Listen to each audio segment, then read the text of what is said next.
Beleza. Bom, boa tarde a todos. A gente hoje tem a satisfação de ter, na série IVPESP 12 anos virtual, o professor Marco Antônio Zago, ex-reitor da USP, ex-presidente do CNPq e agora presidente da FAPESP, né? E que hoje ele vai nos tratar um pouco dos desafios da FAPESP, como ele comentou, também vai procurar, nessa primeira meia hora, mesclar um pouco da situação, um pouco do país, de um modo geral também, na área de ciência e tecnologia.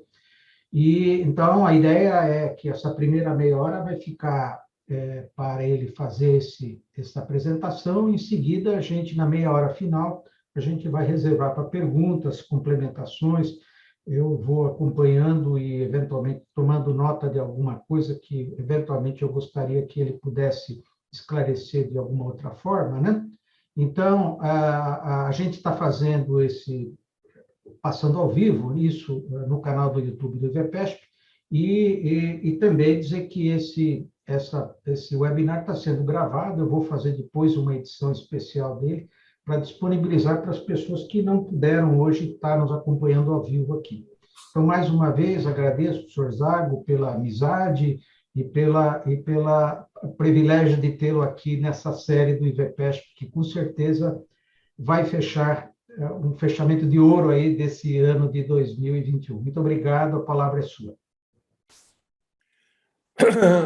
Bem, boa tarde a todos que estão nos ouvindo e que vão nos ouvir. É um prazer estar aqui, Hélio, tratando de questões da ciência e tecnologia. Como você sabe, faz parte da minha vida desde que eu entrei na universidade, isto há quase 60 anos. Mas, durante esta longa vida e esta longa participação na ciência e tecnologia do país, o panorama mudou muito daquelas coisas muito iniciais que nós tínhamos, uma infraestrutura muito incipiente no estado de São Paulo, mesmo na Faculdade de Medicina de Ribeirão Preto, onde eu estudei, que hoje é uma das grandes potências da ciência no país, a infraestrutura de pesquisa era muito pequena e dependia muito mais das iniciativas e da cabeça das pessoas que lá trabalhavam e que ajudaram a construir esta grande estrutura de ciência e tecnologia do estado de São Paulo, junto com outros aqui em São Paulo, em Piracicaba, em Campinas e assim por diante. Mas isto nos faz olhar um pouco para o país como um todo. E talvez um bom ponto de partida para essa nossa análise é a enorme discrepância que existe entre o estado de São Paulo e o restante do país, no que diz respeito à ciência e tecnologia. Quase metade da produção de ciência e tecnologia do país concentra-se em São Paulo, que tem 1/4 da população, mais ou menos, do país e produz 1/3 do PIB. E duas questões relacionadas com este fato. Por que São Paulo tem tanta força na ciência e tecnologia? E a segunda, como vencer ou reduzir essa desigualdade? Porque, embora possa, às vezes, parecer um motivo de orgulho para nós, paulistas, na verdade, isto não é bom para o Brasil. Este enorme desequilíbrio que existe. É claro que nós não vamos resolver isto reduzindo a força de São Paulo. Então, as nossas duas perguntas é por que São Paulo tem esta força e como nós fazemos para que isto se torne mais amplamente difundido no país. Ora, o Estado de São Paulo montou um sistema muito forte de ciência e tecnologia ao longo de mais de um século. Então, foram os institutos de pesquisa, como o Butantan, o IAC, o Agronômico de Campinas, o IPT, mantidos pelo governo estadual. Nós temos 6 universidades públicas, mas 3 delas estão entre as melhores da América Latina. São Paulo investe 9,5% de sua arrecadação de ICMS para manter as 3 universidades públicas estaduais. E mais 1% da sua receita tributária destinada à FAPESP. Esse financiamento estável durante os últimos 30 anos contrasta fortemente com aquela instabilidade e redução de investimentos em ciência e tecnologia do governo federal. E, ao mesmo tempo, o apoio que, em geral, é muito escasso dos governos dos outros estados à ciência e tecnologia. Mesmo as universidades federais que estão instaladas em São Paulo, são 3, muito boas, muito produtivas, apesar de elas sofrerem das restrições de verbas que são comuns a todo o sistema federal, mas elas têm um alívio importante de recursos de pesquisa que vem da FAPESP. Portanto, o primeiro ponto a ser ressaltado, e ele é muito importante, eu acho, é que em São Paulo, no estado de São Paulo, nós temos uma verdadeira política de Estado para a ciência, tecnologia e inovação. Não é algo que depende, que varia exageradamente de um governo para outro que se sucedem aí no sistema democrático de eleições e mudanças de partidos, etc. A política, pelo menos essencial, de ciência, tecnologia e inovação do Estado é uma política de Estado que persiste por mais de 30 anos. Ora, se nós quisermos pensar na redução da desigualdade entre as unidades da federação, nós temos que encarar os outros elementos que são responsáveis por essas diferenças. Em primeiro lugar, é a pouca expressão de investimentos do setor privado ou empresarial em muitos outros estados. Todos os países líderes de ciência e tecnologia, o investimento no setor de ciência, tecnologia e inovação vem de maneira substancial investimentos empresariais em pesquisa e desenvolvimento, tá certo? Mas o único estado em que os investimentos em pesquisa e desenvolvimento empresariais são maiores do que os investimentos governamentais é no estado de São Paulo. Em 2019, o estado investiu 25 bilhões de reais em pesquisa e desenvolvimento. Desse total, 56% veio das empresas aqui instaladas que têm atividade tecnológica. Agora, ao dizer isto, veja bem, eu não estou dizendo que o governo federal ou estadual não investir em ciência é algum tipo de, vamos dizer, de virtude. Pelo contrário, os governos, no mundo todo, investem em ciência e tecnologia, principalmente naquelas atividades que têm uma aplicação imediata menos evidente, aquilo que o pessoal chama de TLR baixo, o projeto de TLR baixo, porque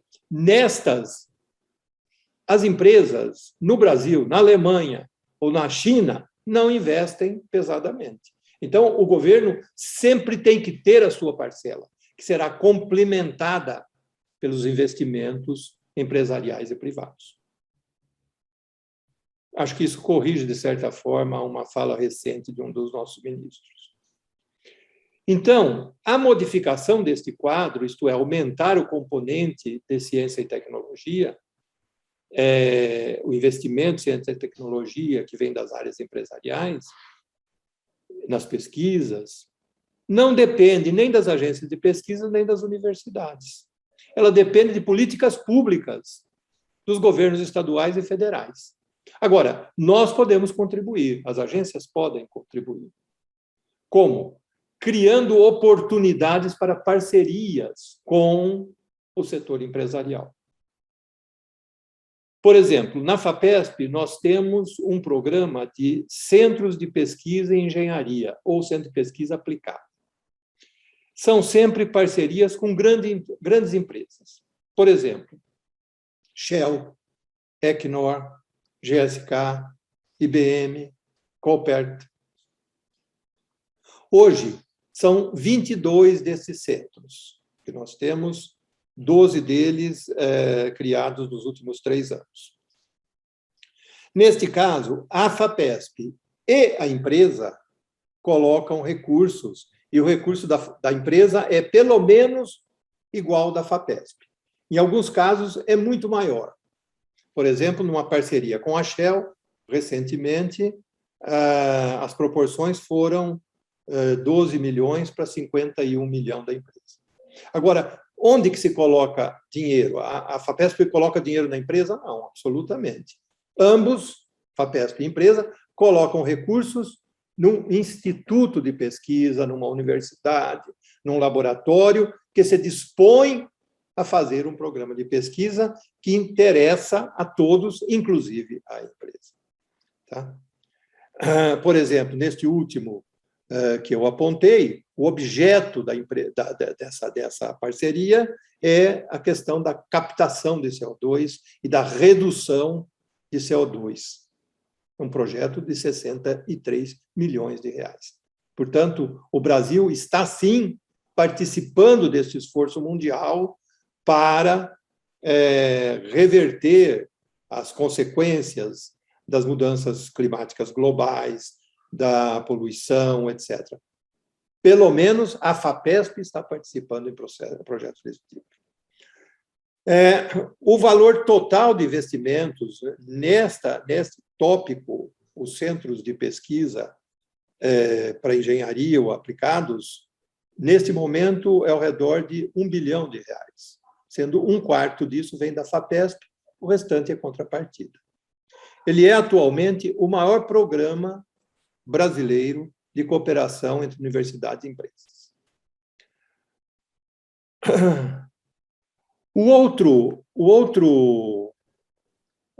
Eu poderia dizer, o outro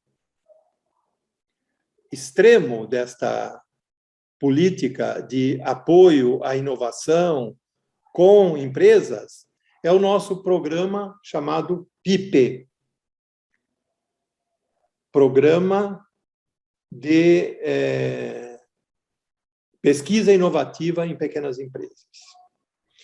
Esse programa, desde o seu começo, lá em 1997, já apoiou 2.700 projetos em mais de 1.600 empresas. O que é interessante é que essas empresas estão distribuídas por todo o estado de São Paulo. Em todas as 16 regiões administrativas do estado de São Paulo existem empresas que foram apoiadas por este programa. É claro que elas se concentram muito mais próximos aos grandes centros universitários. Então, em São Paulo, Campinas, São José dos Campos, Ribeirão Preto, São Carlos, Piracicaba, tem maior número dessas pequenas empresas, que são pequenas empresas, que tem menos de 250 empregados. Mas, na verdade, a média delas é de 8 empregados. E muitas são startups. É a primeira tentativa que faz um indivíduo que terminou o doutorado, terminou o pós-doc, quer se arriscar com um produto que deriva das suas pesquisas, etc. A FAPESP apoia muitas delas. Até hoje, também, nós colocamos cerca de R$1 bilhão neste programa.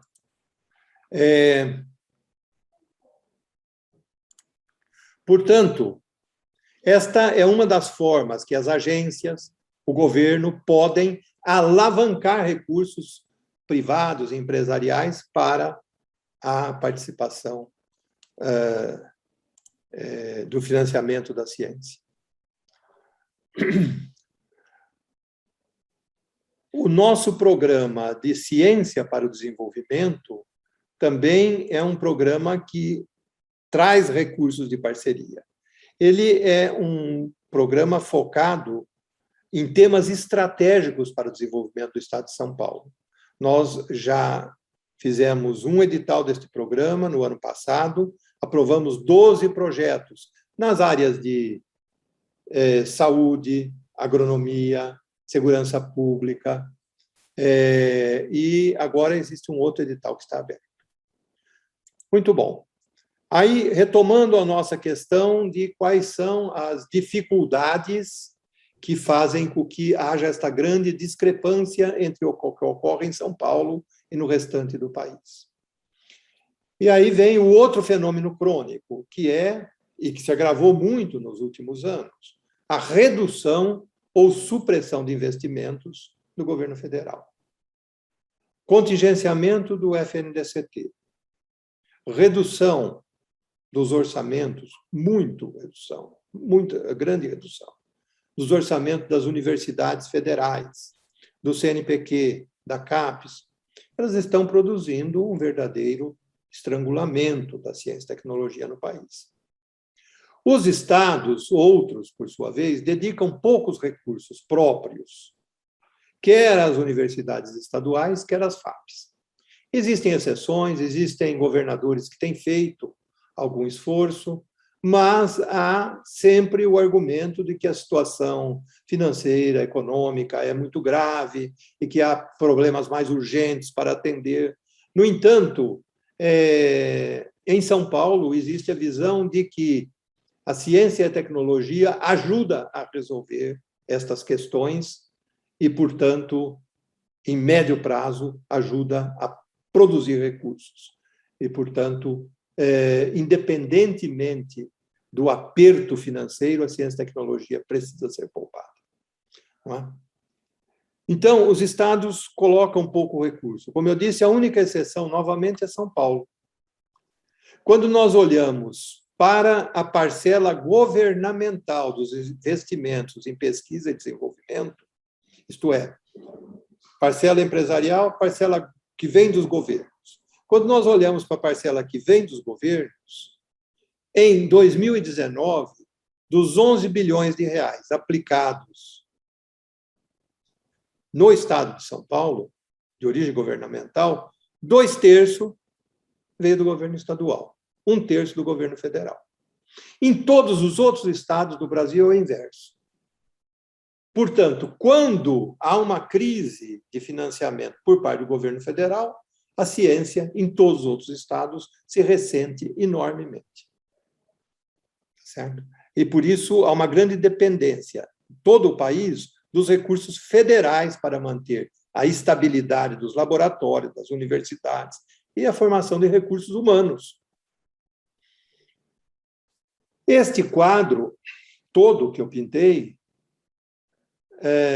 de desafio a serem vencidos pelo país, em termos de ciência e tecnologia, ele se completa, a meu ver, pela ausência de linhas estratégicas de políticas de ciência e tecnologia no país. A última vez que eu me lembro que tivemos um plano de ciência, tecnologia e inovação do governo federal, um plano consistente, estruturado, que foi amplamente discutido com a comunidade científica e empresarial e que foi cumprido, em grande parte, foi na gestão do ministro Sérgio Rezende, em 2007, 2010, época em que eu estava na direção do CNPq.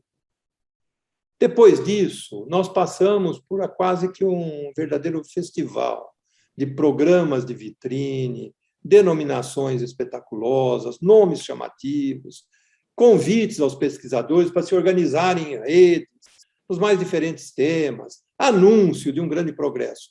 Mas nada disso se assemelha à definição de linhas prioritárias de ação, com metas definidas e, principalmente, recursos reservados para a sua execução. Sem isso, não tem plano. Ou não tem plano que se sustente. Planos nós podemos fazer muitos. Completa ainda este quadro, a meu ver, o fato é que nós não dispomos de dados e indicadores sobre o sistema de ciência e tecnologia do país. ou das unidades da federação. É muito difícil conseguir dados confiáveis. A única exceção continua sendo o Estado de São Paulo. Anualmente, a FAPESP publica um relatório anual, onde, além dos dados de investimento da FAPESP, a gestão dos recursos, nós divulgamos informações consistentes, obtidas de fontes primárias, isto é, uma equipe aqui, a FAPESP, permanentemente trabalhando, contactando os diferentes órgãos, empresas, etc., e obtendo os dados sobre os investimentos que estão sendo feitos em ciência e tecnologia. Nós sabemos, qualquer principiante de administração sabe que sem informações consistentes e detalhadas, não é possível fazer gestão racional. E, portanto, a ausência de informações de sistema de ciência e tecnologia no país, nos órgãos federais, etc., assim como na maioria das unidades da federação, nos dá uma ideia de que, para todas essas, a visão de que investimentos e gestão nessa área são irrelevantes. Por isso, a minha visão hoje sobre as perspectivas para a ciência e tecnologia no nosso país não é muito otimista, como viram. Mas eu diria que, depois de um período muito grande, de mais de 2 anos, em que a sociedade toda foi afetada, a economia foi afetada, todos os países do mundo foram afetados pela pandemia, parece que essa pandemia está se arrefecendo, principalmente diante das medidas providenciadas pela ciência, principalmente as vacinas, está se arrefecendo. E, portanto, nós estamos num período de retomada, vamos ter uma retomada. E o que nós devemos esperar agora? Quer dizer, ou melhor, o que nós deveríamos desejar? Eu diria que, para o nosso país, nós desejamos, em primeiro lugar, um completo descontingenciamento e gestão autônoma do FNDCT. Nós esperamos uma recuperação dos orçamentos do CNPq, da CAPES, da FINEP, do MST. Autonomia e cumprimento das provisões constitucionais de recursos para as fundações de amparo à pesquisa nos diferentes estados. A criação de incentivos legais, segurança jurídica para o investimento privado em ciência, tecnologia e inovação por parte das empresas. Elaboração de um Plano Nacional de Ciência, Tecnologia e Inovação, liderado pelo Ministério de Ciência, Tecnologia e Inovação e com a participação ampla de toda a comunidade acadêmica e empresarial. Fortalecimento dos instrumentos de pesquisa para apoio científico e tecnológico para áreas prioritárias para o desenvolvimento do país e a sua integração internacional no século XXI.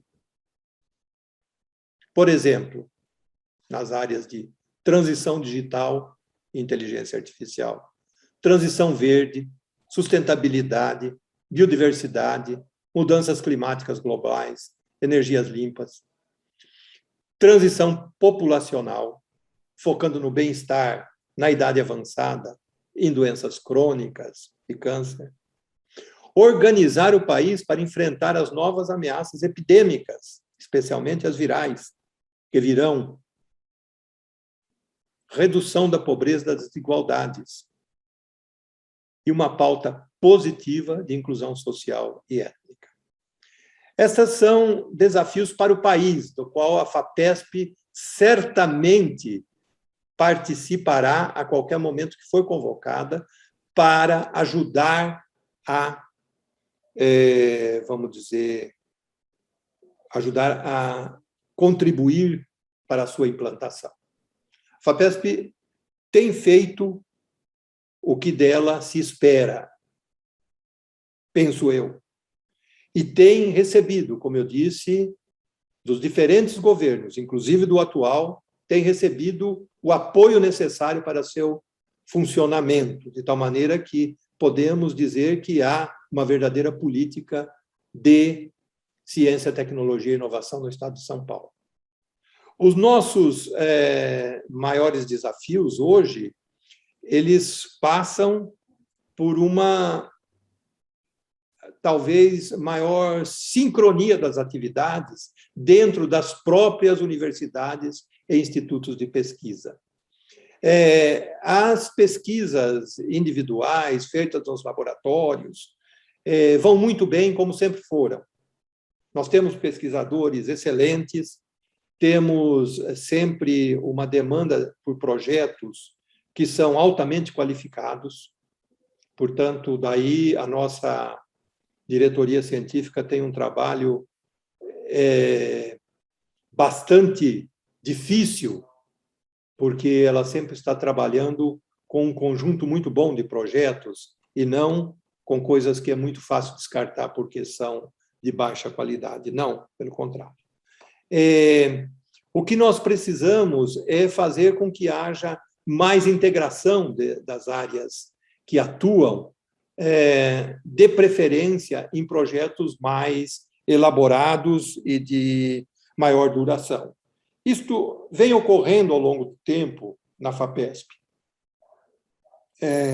Desde que surgiram, por exemplo, os CEPIDs, os Centros de Pesquisa, Inovação e Difusão, lá em 2000, já houve uma segunda rodada e agora nós vamos para uma terceira rodada, convidando, então, grupos que se associem a uma ideia, a um projeto competitivo de longa duração, para 10, 11 anos de duração, não é? Escolhermos bem esses projetos é um dos nossos desafios. Há também a necessidade de fortalecermos a infraestrutura de pesquisa do Estado, que já é muito boa, comparativamente a outras regiões do país. Eu conheço bem, e São Paulo tem uma infraestrutura muito invejável, mas que certamente precisa ser renovada periodicamente, porque os métodos mudam, as abordagens mudam, os equipamentos se modernizam, modificam, simplificam muitas vezes, sobem de preço, isto sempre ocorre, mas nós temos que tratar com esta área. E temos que continuar tratando com a questão de garantirmos o financiamento para os projetos que são projetos de ciência e que são bons porque são competitivos na área do fazer avançar o conhecimento, isto é, a pesquisa que avança o conhecimento e que é a pesquisa, em geral, iniciada pelo pesquisador. Ele vai e propõe um tema de pesquisa porque ele acha que ali tem espaço para o conhecimento avançar. Isto pode ser alguma coisa que tem aplicação prática ou pode ser algo que, no momento em que se propõe, não haja uma aplicação imediata. Não é? Ele quer pesquisar a origem do universo. Se tem um projeto competitivo, bom, de qualidade, que os pares acham que faz sentido, ele terá financiamento.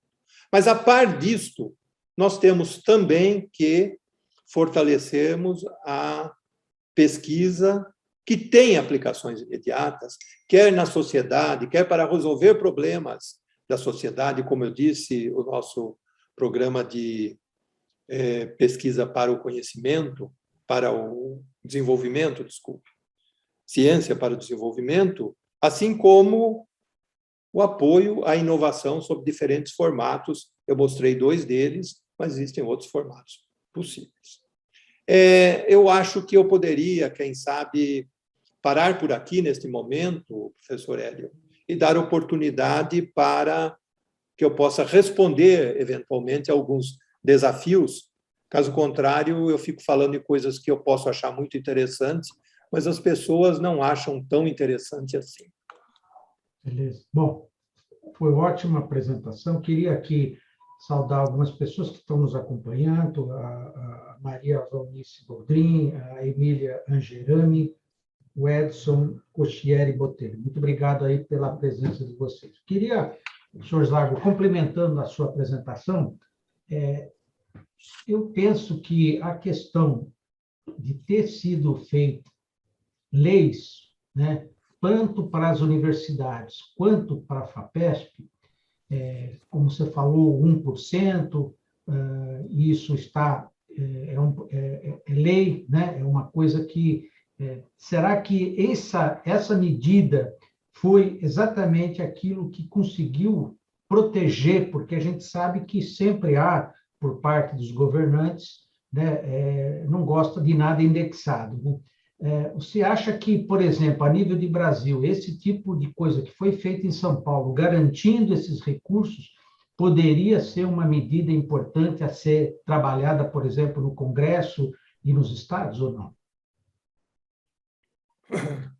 Pessoalmente, eu acho que deveria.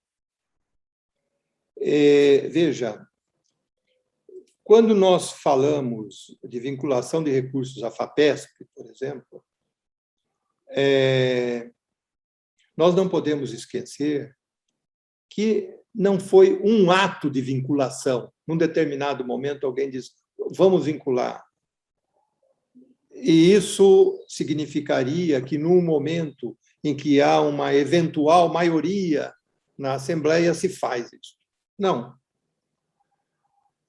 Nós não estamos falando de vincular recursos à FAPESP, nós estamos falando de que há uma visão, ou pelo menos houve quando foi instalado, uma visão de que o Estado precisa apoiar a ciência e tecnologia. Nós não estamos falando da entidade, nós estamos falando de uma visão política de desenvolvimento. Por isso que a primeira Constituição do Estado, de 47, ela diz que o Estado reservará 0,5% de sua receita tributária para promover a pesquisa científica. Então, é o Estado reconhecendo que é uma sua responsabilidade fazer isso. E vejam que isto foi extremamente, como que nós diríamos, moderno naquela época, que não antecedeu a vinculação de recursos à educação, antecedeu a vinculação de recursos à saúde. Quer dizer, o Estado de São Paulo tomou a iniciativa, os seus constituintes de 47, de dizerem, para continuar desenvolvendo o Estado de São Paulo, onde nós já fizemos IPT, Butantan, IAC, tá certo? A Escola Politécnica, depois a Universidade de São Paulo, onde nós estamos baseando o desenvolvimento na ciência e tecnologia, para garantir esse movimento, nós precisamos garantir recursos.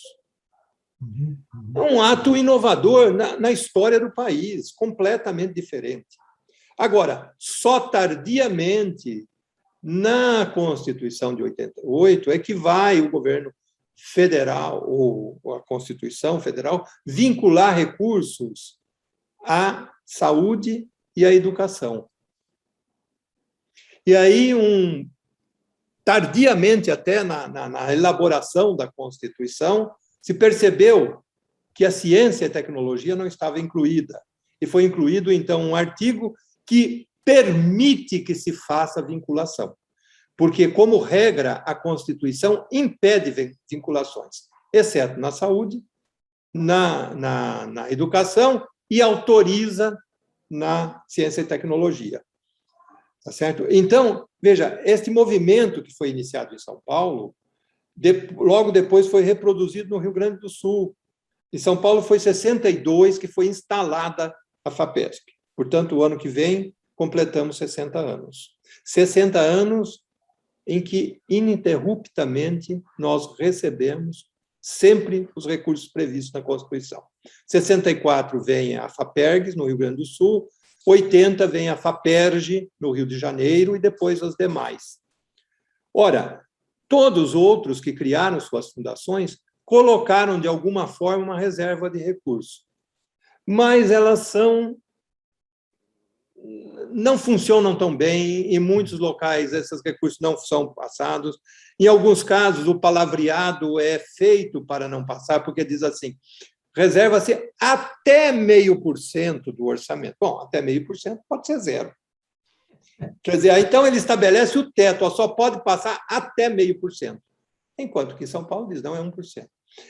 Isso é importante porque, veja, São Paulo fez a primeira Constituição, depois reafirmou na segunda, passando para 1%. Mais tarde, houve uma emenda constitucional, não, já tinha ocorrido a emenda constitucional Lessa, que fazia com que os repasses fossem mensais.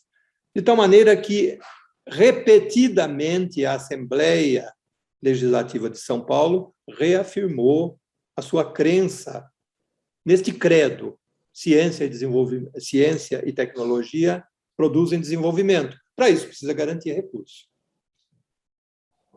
Deixa eu também comentar, a semana passada a FAPESP organizou aí um excelente simpósio sobre educação, né? E eu vi a sua apresentação inicial. Eu queria que você comentasse um pouco o que a FAPESP tem feito para a educação básica pública. Quais são os planos que vocês estão trabalhando para ajudar a tentar recuperar, de alguma maneira, toda essa situação trágica, né, que, infelizmente, a educação básica pública se encontra? Bom, a educação básica no país, ela carece de muitas iniciativas. Uma delas é uma decisão política de priorizar, do ponto de vista financeiro, de orçamento. Quer dizer, isto precisa ser priorizado, garantido, e aconteça o que acontecer, aquele orçamento não se mexe. É assim que os países desenvolvidos tornaram-se desenvolvidos, é garantindo a educação. Então, esse é um tópico sobre o qual nós não podemos atuar, a não ser como cidadãos, votando nos candidatos que vão fazer isso, ou que parece que vão fazer isso. A segunda questão relativa à educação é que ela depende de pessoas qualificadas para fazer a gestão, a organização, o planejamento. Quer dizer, a qualidade da educação básica, que tem uma base muito ampla, ela se estende muito, está nos bairros pobres, na periferia, nos bairros mais ricos, tá? Nas grandes cidades, nas pequenas cidades. Quer dizer, é um sistema extremamente complexo de gestão. Eu fui secretário de saúde, tá certo? Já é uma loucura que a gente faça isso, mas por alguns meses é possível. Agora, secretário da educação, eu imagino que precisa não ter o juízo completo, porque ele tem que... É uma brincadeira, porque é um desafio absolutamente enorme, principalmente no estado de São Paulo. Mas o que falta? Apesar de todos os esforços feitos até hoje, eu não nego, faltam pessoas com mais treinamento e, principalmente, que sejam bem remuneradas e, portanto, se torne tanto a atividade de professor como a de gestor atrativa para a maioria das pessoas que estudam nas universidades. Em 1934, quando a USP foi criada, nosso primeiro professor de sociologia foi Bastide, um professor francês do sistema de colégios da França, etc., que veio para cá. Depois de um ano, ele escreveu seu primeiro relatório. E disse que estava fazendo um esforço danado para ensinar sociologia com bases em experimentos, com base na participação do estudante, formulando a sua própria educação, etc., mas que ele achava isso muito difícil aqui no Brasil, porque ele sentia que os estudantes não estavam preparados. Ele dizia, isso vai ser muito difícil enquanto o sistema educativo do Brasil não sofrer uma grande reforma, enquanto os professores não forem adequadamente remunerados. É um diagnóstico que eu acho que é correto, feito em 35, mas que é correto ainda hoje. Pois é, agora, o que a FAPESP pode fazer? Ora, a FAPESP, ela é uma fundação de amparo à pesquisa, esse é o elemento central. Há muitas ações importantes que precisam ser feitas, mas que não são responsabilidade da FAPESP, ela não pode fazer. Nós podemos apoiar a pesquisa, e neste caso nós estamos falando da pesquisa de políticas públicas, e o que o secretário da Educação identifica, e também o professor Mozart Neves Tavares, que é membro do Conselho Superior da FAPESP, e é uma figura conhecida vamos dizer, aí, nos meios de educação básica, eles identificam que a FAPESP precisa apoiar com muita força as pesquisas relacionadas com a busca de evidências para que o planejamento e a execução do ensino nas escolas tenham uma fundamentação maior do que, de ponto de vista científico, do que tem hoje. Não é que não tenha, não é que não haja pesquisadores que buscam evidências para o ensino. Existem. A FAPESP apoia qualquer projeto de boa qualidade nesse sentido que apareça aqui. Mas nós sentimos que há necessidade de fazermos um esforço especial, chamarmos atenção para isso. Quem sabe criar um edital especial e convocarmos os pesquisadores do Estado, seja da área diretamente de educação, mas mesmo de neurociências, de sociologia, de antropologia, que queiram contribuir para a pesquisa, para entender o que pode fazer efeito na qualidade do nosso ensino básico. É essa a nossa missão, nós precisamos fazer isso. A FAPESP quer fazer isso. Bom, você comentou, fez um diagnóstico bem claro sobre o que precisa ser feito a nível federal, principalmente recuperação de FNTCT e tudo mais. Queria que você me colocasse, se fosse possível, citar 3 desafios importantes que as universidades têm que se ater para que a gente possa melhorar o nosso desempenho, não só aqui dentro do Brasil, mas como internacionalmente. Quais seriam, você vê, os focos que a gente deveria centrar, uma vez que você foi reitor, em particular, da USP também? Como é que você vê isso? Me citar 3 desafios importantes que você vê para as universidades, não só as paulistas, mas, de um modo geral, as brasileiras também. Bem, as universidades, principalmente, veja, universidade é um termo que se aplica a um conjunto muito heterogêneo de instituições. Nós não podemos imaginar um figurino único para as universidades. É uma coisa muito ampla. As opções são muitas. No entanto, o que eu vou falar se aplica às universidades líderes e que têm, vamos dizer, um peso de responsabilidade grande dentro dos estados ou do país. Tá certo? No estado de São Paulo, por exemplo, eu estaria falando principalmente das 3 universidades públicas paulistas, as 3 federais. Não estou excluindo a importância de outras universidades. Nós temos universidades confessionais, por exemplo, PUC, Mackenzie, que são excelentes universidades e fazem parte do nosso sistema universitário. Em geral, tem o foco no que diz respeito, por exemplo, à pesquisa em alguns tópicos. Se olharmos Mackenzie, por exemplo, PUC, são 2 exemplos que mostram que eles têm pesquisadores em algumas áreas, mas não têm amplamente em todas. Isso é natural e não diminui o prestígio dessas universidades. Mas se nós pegarmos as 6 universidades públicas, nós temos a grande maioria dos estudantes, ou uma quantidade considerável dos estudantes.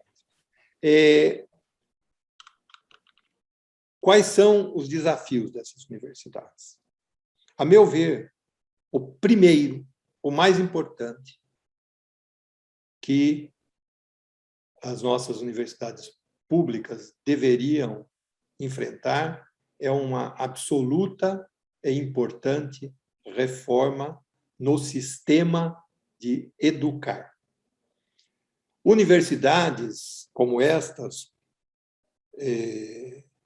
têm várias missões. Missão de educação. Cada uma delas é também um instituto de pesquisa. Muitas têm uma terceira missão importante relacionada com o ambiente onde estão instaladas, a sua relação com a cidade, o Estado, a execução de atividades de educação, de extensão de serviços. Mas a primeira missão das universidades, e é para isso que elas foram criadas, é a educação. E nós precisamos que as nossas universidades renovem os seus métodos e as suas abordagens.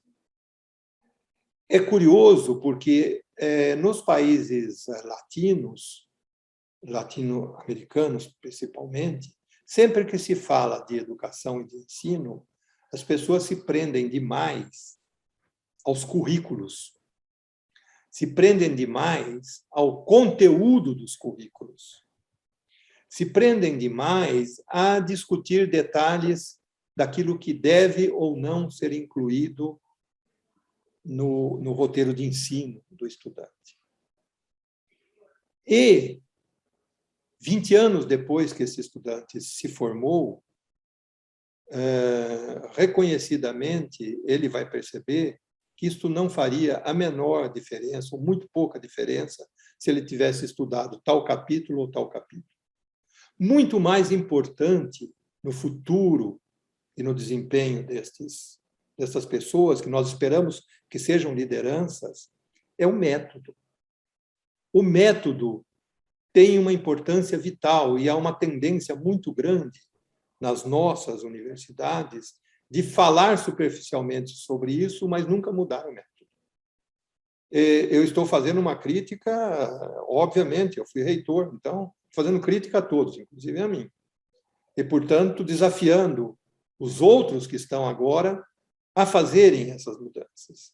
Isso é muito fundamental, porque conteúdo, quando a pessoa aprender a fazer e a estudar e a buscar, ela vai, porque o conteúdo muda muito. O conteúdo da medicina, quando eu estudei medicina, os métodos de diagnóstico, de tratamento, todos mudaram radicalmente. Provavelmente, se eu fosse dizer as mesmas coisas que eu disse lá para o meu professor para ser aprovado em 1970, se eu dissesse as mesmas coisas hoje, eu seria reprovado. Então, o conteúdo é o de menos. O Felipe Gonçalves, quando esteve aqui conosco, o ex-presidente do governo da Espanha, e que ocupou uma cátedra na USP, a cátedra José Bonifácio, durante um ano, veio aqui repetidas vezes. Em uma de suas conferências, ele exatamente abordou a questão dos desafios das universidades. E dizia: o mais importante desafio da universidade é saber como ele vai formar os jovens. Porque ele vai formar os jovens para um mundo que nós não conhecemos. Nós não sabemos como será o mundo daqui a 10 anos. Lembre-se que há 10 anos atrás, isso que nós estamos fazendo hoje seria quase que impossível. Videoconferências assim à vontade, tá certo? iPhone que manda fotografia, filme, etc. Há 10 anos atrás isso não existia. Então, o mundo mudou muito. A forma das pessoas se comunicarem mudou muito. E, portanto, a hierarquia da importância daquilo que as pessoas sabem fazer, de suas habilidades, também muda. Então, a universidade precisaria focar muito neste aspecto. Uma grande reforma que aqui no Brasil já deveria ter ocorrido. O segundo desafio é, sim, trazer a pesquisa sempre para o foco da vida da universidade. A universidade tem que promover a pesquisa, ela tem que ser um instituto de pesquisa, em que se pesquise a ciência descomprometida, assim como aquela que tem aplicação à inovação. Portanto, tanto vale e é importante na universidade a pesquisa sobre filosofia atomística, como aquela que trata de métodos importantes para exploração de gás, de petróleo e etc. Então, a universidade é este foco e ela é o único local em que a pesquisa mais fundamental é feita no país. Aquela mais aplicada, como eu disse, pode, e muitas vezes é feita em empresas, às vezes em parceria com os institutos de pesquisa. Eu diria que estes são os dois principais desafios. O terceiro é de ordem administrativa. As universidades estão aprendendo, finalmente, eu acho, a administrar bem os seus recursos. Porque administrar bem os seus recursos é uma das exigências para que as universidades possam pleitear aquilo que está na Constituição, que é uma autonomia didática, intelectual, administrativa. As universidades precisam ter isso. Elas não podem continuar a cada 10 dias com o pires na mão, fazendo a ronda dos ministérios ou dos secretários, tá certo? Em São Paulo, nós temos o único exemplo no Brasil de uma autonomia administrativa das universidades, garantido pelo decreto lá do governador Quércia, mas que todos os governos de São Paulo assumiram e, portanto, como eu disse, se transformou numa política de Estado. As demais universidades também precisam disso, particularmente as universidades federais. Esses são, a meu ver, os 3 grandes desafios.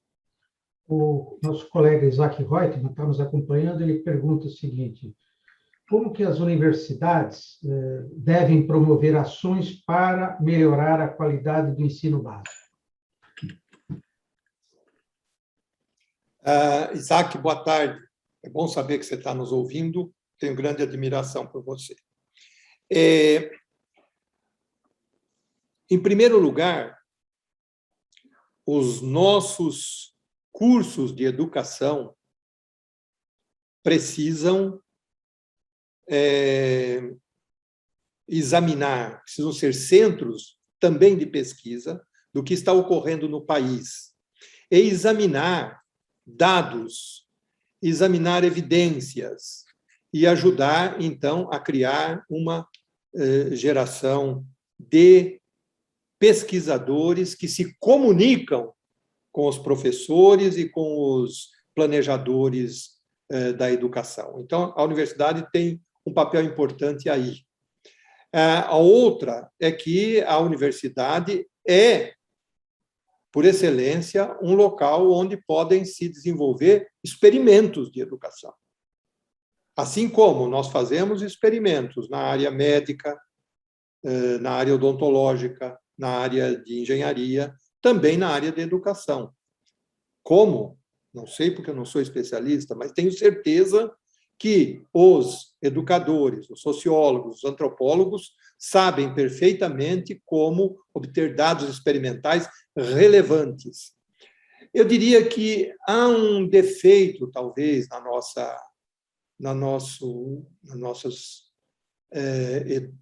não só os educadores intelectuais de um modo geral, e eu me arrisco aqui porque eu não sou especialista, mas há uma discussão muito forte, pelo menos no passado era assim, sobre as bases teóricas relacionadas com a educação, sobre as linhas de pensamento, etc. É claro que tudo isso é importante, mas é importante analisar a situação concreta, os dados reais e a melhor maneira de resolver os problemas que se apresentem, como, por exemplo, evasão e assim por diante. Tá certo? Então, essa é a outra maneira, Isaac, como nós podemos colaborar. E, finalmente, sim, todos os docentes das universidades podem participar em atividades que sejam organizadas pela universidade, na qual ele dá um pouco de contribuição, acrescentando aquilo que as escolas do ensino básico já fazem.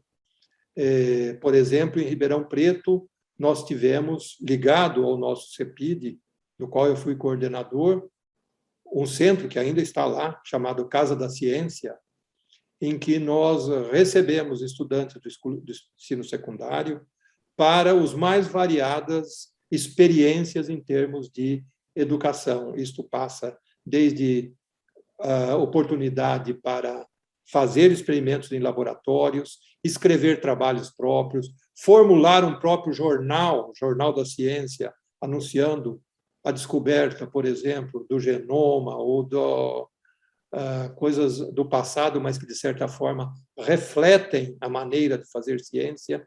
Bem, eu diria que o número de estudantes que passaram por lá e que frequentaram nossos cursos passa, provavelmente, de 2, 3 mil estudantes. Não é muito? Não é muito, mas se todos fizerem iniciativas desse tipo, nós teremos uma complementação importante, enquanto a nossa rede, e isso sempre em associação com a rede de educação, sempre em associação com a Secretaria de Educação, nunca vou solitário. Mas, se todos contribuírem com isso, nós certamente dobramos a capacidade da nossa rede de dar segmentos especializados, por exemplo, na área de biologia, na área de física, de química, de matemática e assim por diante. É assim que eu vejo, Isaac, como a universidade pode contribuir no dia a dia. Outra questão, Isaac, que eu queria que você abordasse é o seguinte: a questão da interação, principalmente dos professores de tempo integral, na questão de parcerias, né, com empresas e com outros órgãos, né, que a USP, em particular, do qual eu fui docente durante 40 anos, né, ela tem uma certa dificuldade, assim, vamos dizer assim, burocracia para que essas coisas, que o professor hoje ele pode ter 8 horas semanais, né, dedicada a esse tipo de parceria, só que todo o trajeto para que essas coisas aconteçam tem todo um processo que vai no departamento, vai na congregação, depois vai num outro setor dentro da universidade. Você vê alguma forma de esse processo todo ser simplificado para que faça com que mais pessoas elas possam realmente se incentivar a fazer esse tipo de parceria tão importante que eu acho hoje, até por essa questão da escassez de recursos? Como é que você vê isso? Bom, eu vejo como uma questão em progresso, tá certo? Desde que eu assumi responsabilidade de gestão na USP, isto foi em 2010, quando eu me tornei pró-reitor de pesquisa, eu diria que houve um progresso. E o progresso foi principalmente de concepção, de comportamento, de atitude. Quer dizer, até um certo momento, como o nosso regimento, eu estou pegando a USP como exemplo, mas isso se aplica genericamente, diz que o regime preferencial de trabalho é dedicação exclusiva, RDIDP. Isto foi tomado como uma coisa rígida que a universidade não permitiria, era assim que se interpretava, qualquer outra atividade. Qualquer outra atividade era uma exceção e que teria que ser trabalhada longamente, mas não haveria incentivo a isso. É necessário dizer que a questão do RDIDP, da dedicação exclusiva, ela tem que ser vista sob duas linhas diferentes. Nas universidades tradicionais, desde a Idade Média, etc., há aqueles professores que se dedicam e vivem na universidade, vivem da universidade. Mas À medida que a universidade ampliou para incluir cursos de natureza técnica profissional, começaram a surgir os conflitos. Por quê? Porque aí nós começamos a incluir medicina, odontologia, engenharia, veterinária na vida universitária. E estas profissões sempre tiveram uma vida própria e grande parte do ensinamento da profissão era feito pelo modelo daquele que está exercendo a profissão. Então, te aprende a ser médico acompanhando um médico na sua atividade médica. Então, esse era a essência do professor de medicina. Era aquele que ia à enfermaria ou ia ao ambulatório e fazia o diagnóstico e o exame e receitava na frente do aluno. E o aluno aprendia isso, com a sua, essa era a prática. Uma coisa diferente era a ciência que ele aprendia na anatomia, na fisiologia, etc. Mas se integrava na pessoa de um médico, que era o seu professor de medicina. Estes professores, muitos, trabalhavam em clínicas próprias, etc. Num momento, nos Estados Unidos, houve uma grande revisão de toda a situação das universidades, do ensino médico. E isso acabou consolidado num relatório muito conhecido, o relatório Flexner, que demonstrou que em grande número de faculdades e universidades nos Estados Unidos e Canadá, o ensino de medicina era de péssima qualidade. Então, muitas foram fechadas, etc. E, naquele momento, surgiu apoio para que os professores de medicina se dedicassem integralmente ao ensino da medicina. Então, aqui estava se trazendo do mundo profissional para dentro da universidade. Isso foi uma mudança radical. Há de se dizer que isso criou um enorme conflito na época. E a pessoa mais influente da medicina na época, que era o Osler, que tinha sido professor no Canadá, depois nos Estados Unidos, ele se opunha francamente a isto. Desistiu da luta, depois foi ser professor em Oxford, quer dizer, ele saiu ali da briga americana. Mas este é um conflito que nunca se resolveu plenamente. Então, há uma concepção hoje de que, para as áreas profissionais, uma parcela significativa dos professores, não diria que a maioria, mas uma boa parcela, poderiam trabalhar em outro regime que não o IRDQP. Mas isso não se aplica para a maioria das áreas da universidade. Não se aplica para a filosofia, para a matemática, para a física, para a biologia e assim por diante. Então, há estes professores que estão em regime de dedicação exclusiva e que devem contribuir, então, para o esforço de produção de conhecimento. Eles devem ser incentivados a participar de programas de colaboração com empresas, etc. Então, dedicar seu tempo a atividades. Eu diria que alguns sim, mas eu não diria que nós gostaríamos que a norma fosse essa, que a grande maioria fizesse essa migração. Eu acho que para alguns isto é bom que ocorra, devem ser para projetos claramente qualificados, em que o professor da universidade não vai ser apenas uma mão de obra, mas sim um líder num projeto de cooperação com a empresa. E aí eu acho que as barreiras burocráticas, etc., devem ir sendo derrubadas, e estão sendo, eu diria, com o tempo, a universidade ou as universidades estão, vamos dizer, amadurecendo esta visão.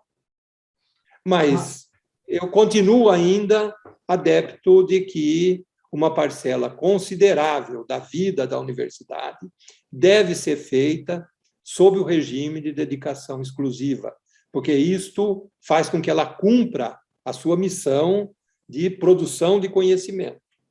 Mas reconheço que uma parcela desses docentes podem e devem ser autorizados a fazer outras atividades que permita o relacionamento com o setor produtivo. Uma última pergunta é a seguinte: essa situação da posição dos rankings, né? Aqui dentro do Brasil, a USP, em particular, é a primeira, né, em quase todas as avaliações. A nível mundial, a gente tem uma certa dificuldade que a gente ainda não conseguiu. A universidade como um todo está entre as 100 melhores, por exemplo, do mundo, né? Entretanto, a gente sabe que a USP, existem ilhas, por exemplo, a odontologia da USP, né, que está entre as melhores do mundo.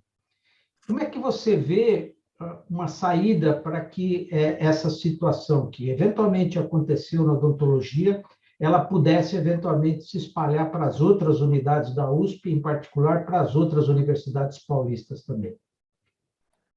Olha, esta questão dos rankings, Hélio, é bastante complicada. Nós precisaríamos, talvez, de mais uma hora só para discutirmos essa questão. Porque você sabe o seguinte, eu diria que nós temos pelo menos ali umas 10 ou 15 universidades no Brasil que são excepcionalmente boas. Esta história dos rankings internacionais, não é que eu vou dizer que eles não valem. Eles valem, principalmente quando você está bem colocado, ele está afirmando alguma coisa que é importante, tá certo? Mas eles não têm esta força toda. E estão baseados em alguns critérios que, às vezes, são um pouco exóticos e nem dizem muito respeito à nossa vida como universidades. Veja bem, um dos critérios que era usado, não sei se está sendo, porque eu não estou acompanhando mais muito de próximo isso, mas era saber qual a percentagem de docentes estrangeiros que tem na universidade. Então, quanto mais tinha, isso mostrava que a universidade é mais internacional. E qual a percentagem de estudantes estrangeiros que tem na universidade?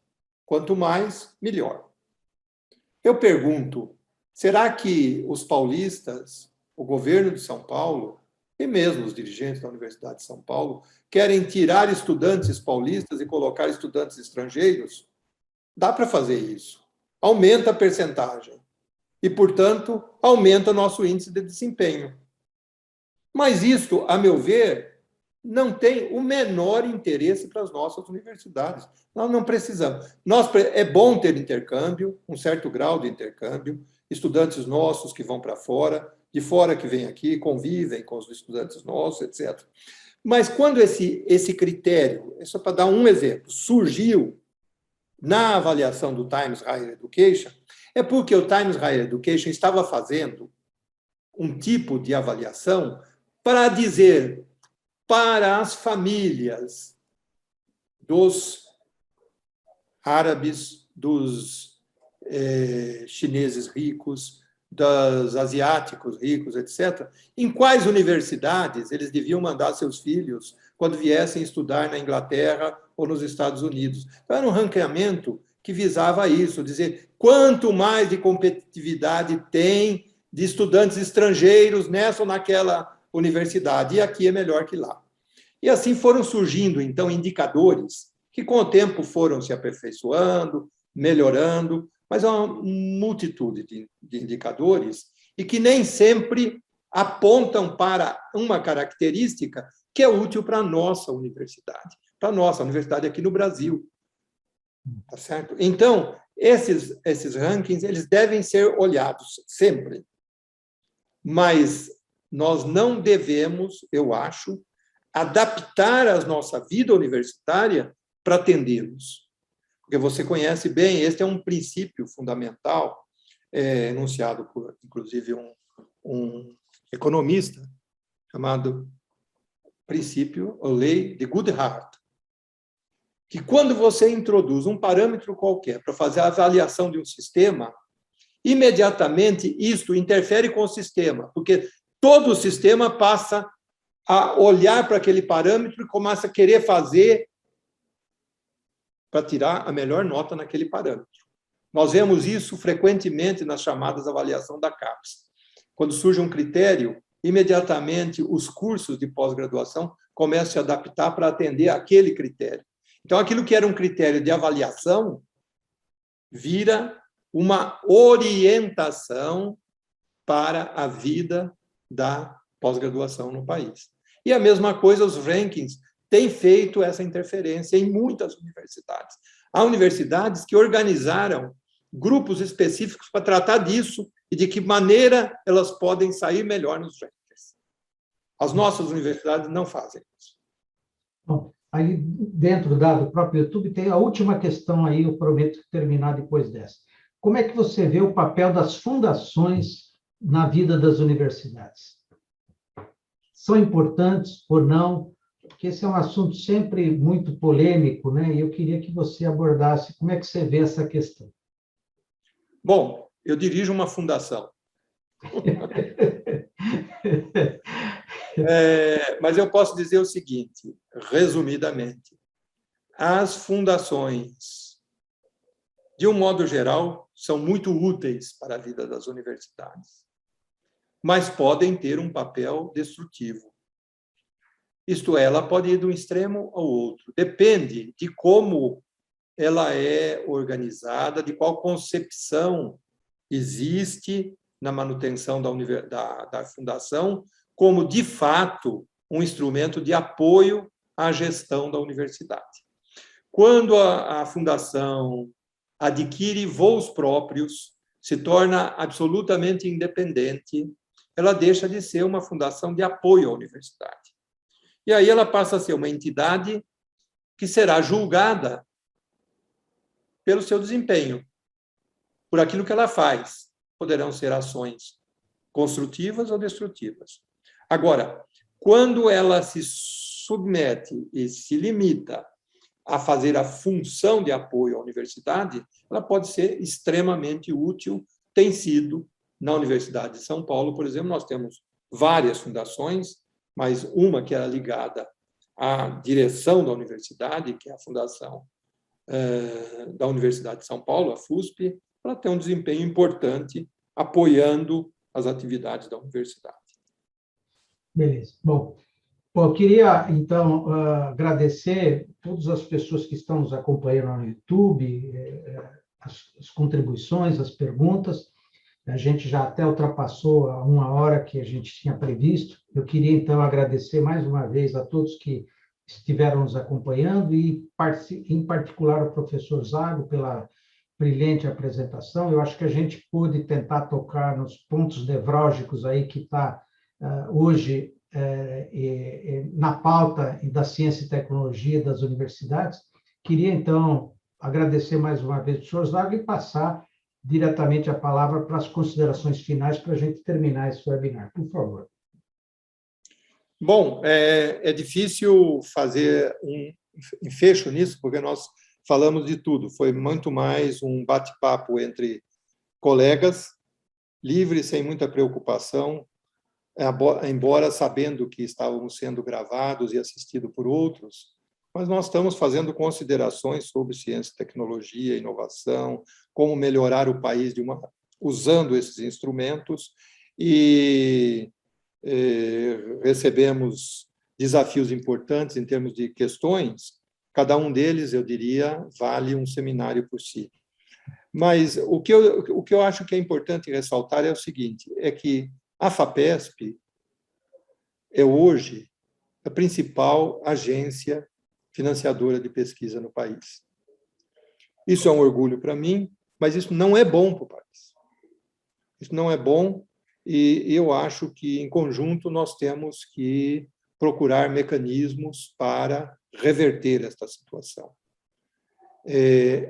Mas eu também acho que o Estado de São Paulo serve como exemplo, de um modo geral, porque ele tem uma clara política de Estado de ciência e tecnologia por mais de 30 anos. E se nós conseguirmos algo semelhante para o restante do país, será muito benéfico para todos. O Isaac fez uma última pergunta. Você topa responder ou não? Fala o seguinte: qual a melhor forma de escolher o reitor? Essa é para complicar a situação. Isaac, nós precisamos aí fazer um seminário específico. A meu ver, a melhor forma não é uma eleição direta, com voto direto para todos os membros da universidade. Embora eu acho que a opinião de todos os membros deve ser ouvida. Não acho que a melhor maneira é como se fazia num passado de 20, 30 anos, em que o conselho universitário se reunia e elegia os 3 nomes que iam para o governador definir qual é o reitor. Se nós olharmos a maioria das universidades do mundo, existem formas muito diversas. Eu não vou me referir muito aos Estados Unidos, onde, de uma forma geral, o reitor é contratado por períodos, às vezes, prolongados, por um board que tem, ele sim, a autoridade, não é? E o reitor, embora seja o representante da universidade, o presidente, mas ele é muito mais uma figura voltada para a administração, principalmente financeira, etc. Os reitores das universidades europeias têm um papel muito mais próximo ao nosso. E aqui, hoje, nós vemos todas as formas de eleição, desde aquelas em que é pura e simplesmente uma eleição direta, todos votando, cada pessoa um voto, outras em que eles estão representados proporcionalmente, como ocorre nas nossas universidades federais, mas existem outras em que o encargo de nomeação do reitor cai sobre uma comissão independente, formada em parte por professores da universidade e em parte por representantes de diferentes setores da comunidade. Cito como exemplo em Portugal, onde a escolha dos reitores é feita desta forma.